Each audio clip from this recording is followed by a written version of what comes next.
আমরা সব থেকে বেশি যে কাজটা করতে পারি এটা হচ্ছে দোয়া। প্রত্যেক নামাজে আমরা যদি খ্রিস্টান হই, হিন্দু হই, আমাদের প্রত্যেকের প্রার্থনা আছে। তারা প্রত্যেকের প্রার্থনায় যেন আমরা আমাদের ফিলিস্তিনিবাসী, আমাদের গাজাবাসীকে রাখি। আরেকটা কাজ আমরা আমাদের বাংলাদেশের সরকার করতে পারে, এই যে এত চিকিৎসক রয়েছে, এত চিকিৎসকের মনের আকুতি একটাই, আমরা ফিলিস্তিনে যেয়ে হোক, মিশরে যেয়ে হোক, জর্ডানে যেয়ে হোক, আমরা চিকিৎসা সেবাটা দিতে চাই। আমরা আমাদের ভাইদের পাশে দাঁড়াতে চাই। যেই আহত মানুষটা আছে, যে পা হারিয়েছে, যে চোখ হারিয়েছে, যে বাচ্চা এখনো ছটফট করছে, সেই ছটফট করা বাচ্চাদের আমরা চিকিৎসা দিতে চাই। এটাই আমাদের চিকিৎসক এবং নার্স এবং যারা হেলথ কেয়ার ওয়ার্কার্স আজকে এখানে উপস্থিত হয়েছেন তাদের কাছে, তাদের একটা আকুতি বাংলাদেশের সরকারের কাছে। কিন্তু ইসরায়েল তো 500 বেশি স্বাস্থ্যকর্মীকে হত্যা করেছে, সেখানে তো স্বাস্থ্যকর্মীরাও নিরাপদ না। গতকালকে 15 জনকে মারা হয়েছে।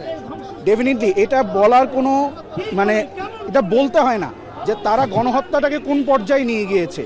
একজন চিকিৎসক, একজন স্বাস্থ্যকর্মী, একজন হেলথ কেয়ার ওয়ার্কার, এমনকি যে প্যারামেডিক্স, যে অ্যাম্বুলেন্সে আরেকজনকে উদ্ধার করতে যায়, তাকেও ছিন্ন বিচ্ছিন্ন করে দিচ্ছেন এই সন্ত্রাসী ইসরায়েল। এই ইসরায়েলের পতন যেরকম আমরা চাই, আমরা বাংলাদেশে যেরকম ফ্যাসিবাদের পতন দেখেছি, আমরা ঠিক সেভাবে আমরা মনের আকুলে আমরা এটাই বিশ্বাস করতে চাই, এই ইসরায়েলেরও একদিন না একদিন পতন হবে ইনশাআল্লাহ।